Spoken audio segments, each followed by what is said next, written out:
Magulang, sila dapat yung unang takbuhan.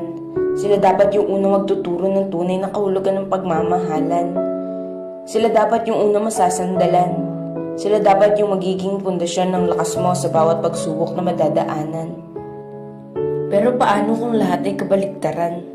Paano kung sila pa yung nagtutulak sa'yo kung saan? Kung sila pa tong nagpaparamdam na hindi ka naman kawalan? Kung sila pa tong nauunang sumira sa iyong katauhan? Kung sila pa tong hindi nagtitiwala sa iyong kakayahan? Paano ka makakabuo ng isang matibay na pundasyon kung ang dahilan ng kasiyahan may siya ring dahilan ng iyong kalungkutan? Paano kung itong lahat ng sakit na nararamdaman ay sila rin ang dahilan? Paano babangon kung sa bawat subok mong tumayo ay siya namang hilan nila sa iyo at siya namang dahilan ng pagkadapa mo?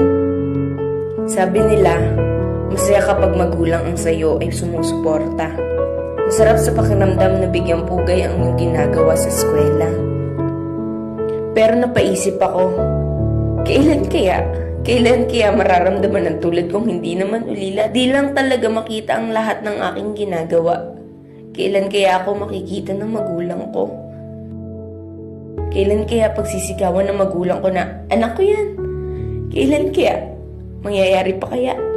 Thank you for watching. God bless. Don't forget follow and share.